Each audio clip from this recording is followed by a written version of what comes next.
Gaston.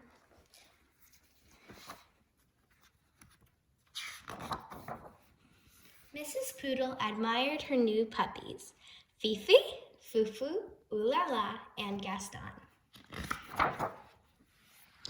Would you like to see them again? Fifi, Fufu, Oolala, and Gaston. Perfectly precious, aren't they? Mrs. Poodle thought so too. The puppies grew, as puppies do. 3 were no bigger than teacups. The 4th, however, continued to grow and grow until he was the size of a teapot. Mrs. Poodle took pride in teaching her puppies how to be proper puppies. They were taught to sip, never slobber. Good, well done, very nice, nice try. They were taught to yip, never yap. Yip, yip, yip, ruff. And they were taught to walk with grace, never race. Tip-toe, tippy-toe, whoa! The puppies were also taught how to look pretty in pink, nibble their kibble, and ride in style.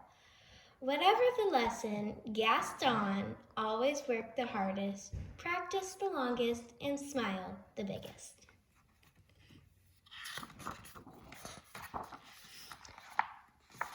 Mrs. Poodle was very pleased with all her puppies, Fifi, Fufu, Oolala, and Gaston.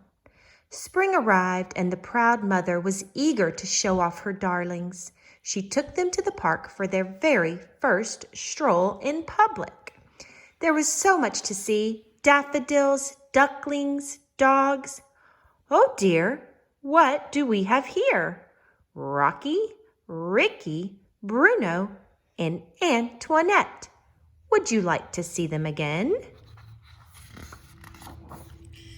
Rocky, Ricky, Bruno, and Antoinette. This was more than a little awkward. The mothers sized up the pups. The pups sized up one another. It seems there's been a terrible mistake, Mrs. Bulldog said, breaking the silence. Oui, Mrs. Poodle agreed sadly. Whatever shall we do? Mrs. Bulldog could not come up with an answer. I guess we'll let them decide, she replied at last. Gaston and Antoinette were young, but even they could see that there had been a mix-up. The 2 puppies began to circle around and around the group. Gaston walked with grace, Antoinette raced. Gaston yipped, Antoinette yapped. And when they finally came to a stop, the puppies had traded places. There, that looked right. It just didn't feel right.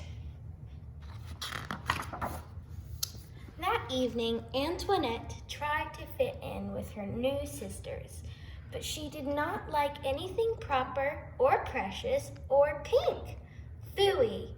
On the other side of town, Gaston tried to fit in with his new brothers, but he did not like anything brutish or brawny or brown.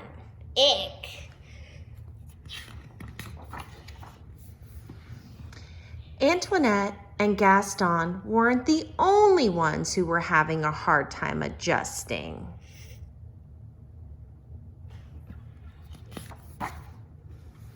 The next morning, Mrs. Poodle forgot all about being proper and raced back to the park.